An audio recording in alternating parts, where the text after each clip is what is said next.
আসসালামু আলাইকুম everyone, welcome back to my channel Manna কিচেনে। আমি মান্না। আপনারা সবাই কেমন আছেন? আশা করি আল্লাহর রহমতে সবাই অনেক ভালো আছেন। দূরের কাছে দেশ এবং দেশের বাইরে থেকে যেসব আপু ভাইয়ের আমার ভিডিওটি দেখছেন সবাইকে জানাই অনেক অনেক শুভেচ্ছা এবং অভিনন্দন। আজকে আমি আপনাদেরকে অনেক সুন্দর এবং কিউট একটি কেকের ডেকোরেশন দেখাবো। কাস্টমার এই কেকটি পেয়ে সাথে সাথে আমাকে একটি হোয়াটসঅ্যাপে মেসেজ লিখছে যে আপু কেকটা অনেক সুন্দর হয়েছে। আর সাথে সাথে আমার মনটা অনেক ভালো হয়ে গেছে, কারণ কাস্টমার যখন কোনো ভালো রিভিউ দেয় তখন কিন্তু খুবই ভালো লাগে। আজকে আমি আপনাদের যে কেকটা দেখাবো এটা একটি 1 পাউন্ড চকলেট কেক। আপু অর্ডার করেছিল প্রায় 1 সপ্তাহ 10 দিন আগে। সে বলেছিল একটা পিক দিয়ে আমার প্রোফাইল থেকে নিয়ে যেরকম একটা কেক বানিয়ে দেবেন। সো উনি অনেক ভালোই কাস্টমার, খারাপ না। উনি আমার কাছ থেকে আরও একবার কেক নিয়েছে, আর আমার কেক উনি খেয়ে মাশাআল্লাহ অনেক ভালো রিভিউ দেয়। আর আমরা যখন ভালো রিভিউ পাই তখন আমাদের মনটা অনেক ভালো হয়ে যায়। সো আমি এই কেকটা বানিয়েছিলাম একটি 7 ইঞ্চি মোল্ডে, আর এখানে আমি 3টা ডিম নিয়েছিলাম। আর কেকটা অনেক স্পঞ্জ ছিল, আর সাথে ছিল একটি ইয়ামি হেভি ক্রিম। এখানে আমি ব্যবহার করেছিলাম ভিভো রেড ক্রিম, আর রেড ক্রিমের সাথে চকলেট গানাশ, আইসিং সুগার, আর নিয়েছিলাম হালকা একটু ব্রাউন কালার, তার সাথে একটু চকলেট ইমোশন। এসব জিনিস দিয়ে আমি এই হেভি ক্রিমটা বানিয়ে নিয়েছিলাম।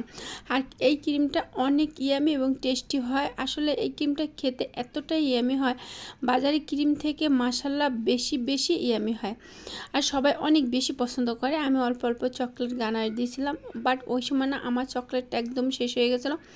একবারে প্রায় 8-10টা কেকের অর্ডার ছিল, লাস্টের দিকে কয়েকটা কেক বানিয়েছি, প্রায় চকলেট শেষ হয়ে গেছিলো। তাই উপরেও দিতে হবে, তাই ভিতরে আমি আর বেশি দিতে পারিনি। ইভেন আমি একই প্রসেসে প্রত্যেকটা লেয়ার কভার করে নেব। আর আপনাদের একটা কথা বলি, স্পঞ্জ কেকে সুগার সিরাপটা কিন্তু দিতেই হবে।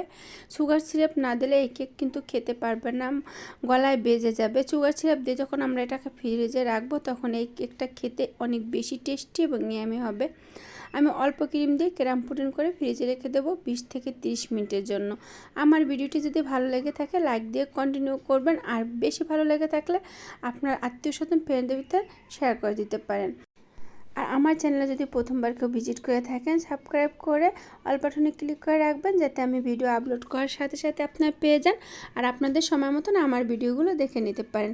আর যারা অলরেডি দুটোটা কাজ করে আমাকে সাপোর্ট করছেন, আমার সাথে আছেন, তাদেরকে মন থেকে জানাই অনেক অনেক ধন্যবাদ এবং অনেক অনেক শুভেচ্ছা।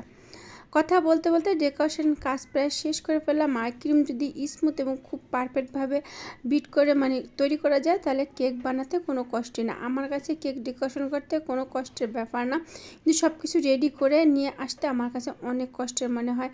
আমি স্পঞ্জটা তৈরি করি, এটা আমার কাছে কোনো কষ্টের মনে হয় না। সো যখন আমি চকলেট গানাশ, চকলেট টপার, তারপরে ক্রিম রেডি করি, ওইটাই আমার কাছে সবচেয়ে বেশি কষ্টের এবং ঝামেলা মনে হয়। তারপর আমরা যারা হোম বেকার বা আমরা যারা কেক তৈরি করি সব কিছুকে আমরা মানিয়ে নিই। আসলে সব আপু ভাইয়াদের উদ্দেশ্যে বা আমার কাস্টমারের উদ্দেশ্যে একটা কথা বলি, একটা কেক বানাতে যে কত পরিশ্রম আমি জানি না, হয়তো আপনারা কোনোদিন কেউ এটা বানাবেন কি না বা জানি না, কিন্তু আপনাদের সেই অক্ষে আমি কখনোই আপনাদের কাছে সেরকম কিছু আবদার করি না। কারণ একটা কেক বানাতে আমার সারাদিন দাঁড়িয়ে থাকে, মানে যে কয়েক ঘন্টা লাগবে দাঁড়িয়ে দাঁড়িয়ে আমি কাজটা করি। সো দাঁড়িয়ে কাজ করতে করতে কিন্তু একসময় আমার পা ব্যথা হয়, হাত ব্যথা হয়, আর পুরো হাতের উপর থেকে সবগুলো কাজ করতে হয়। আপনাদের কাছ থেকে আমি কখনো আমার নিজের মজুরিটা নিই না। তাই বলে আপনারা হয়তো আমাদেরকে ভুল বুঝবেন না।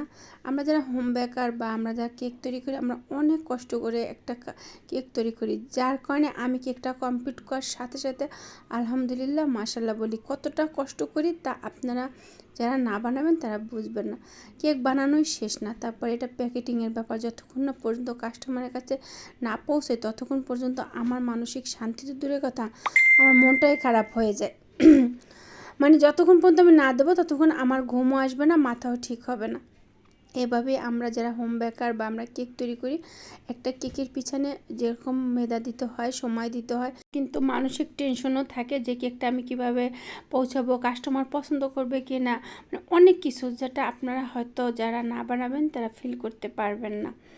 সো অতএব আপনারা আমার কোনো কথা বা কোনো কিছুতে কষ্ট পেলে মনে রাখবেন না, কারণ অনেক সময় হয়তো অনেক কাস্টমারকে আমি দাম বলে যে এটা এরকম না, অন্যরা তো অনেক কম বিক্রি করে, কম টাকা।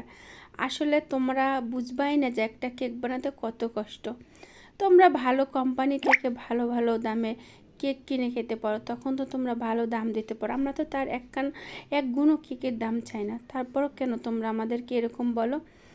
সো ইদানিং কয়েকটা ব্যাপারে আমি একদম স্যাটিসফাই যে আমার ইদানিং কাস্টমারদের সাথে মানে মনোমালিন্য হচ্ছে। কীরকম? আমি একটা কথা বললে কাস্টমাররা উল্টা আমাকে 10টা কথা শোনায় আর অনেক ইনসাল্ট করে কথা বলে, যখন আমার খুব খারাপ লাগে। সো আমি একটা কথা বলি, তোমাদের যেখান থেকে ইচ্ছা ভালো লাগে তোমরা কেক নিতে পারো, সমস্যা নেই, কিন্তু আমার এই পরিশ্রমটাকে তোমরা অবহেলা করবে না প্লিজ। আমি অনেক কষ্ট করে একটা কেক বানাই, সেটুকু মর্যাদাটা তোমরা দিও, ঠিক আছে? বাট কেউ কোনো কিছু মনে করবেন না, সবাই ক্ষমার দৃষ্টিতে দেখবেন। সো ফাইনালি আল্লাহর রহমতে মাশাআল্লাহ আলহামদুলিল্লাহ আমি কেকের ডেকোরেশনটা শেষ করতে পেরেছি। আর কাস্টমার অনেক বেশি পছন্দ করেছিল, অনেক ভালো রিভিউ আমাকে দিয়ে। মাশাআল্লাহ কেকের ডেকোরেশনটা সত্যি অনেক সুন্দর হয়েছিল, কাস্টমার ভালো রিভিউ দিয়েছিল। সবাই অনেক অনেক ভালো থাকবেন, সুস্থ থাকবেন। আজকের মতন এখানেই শেষ করলাম। আল্লাহ হাফেজ।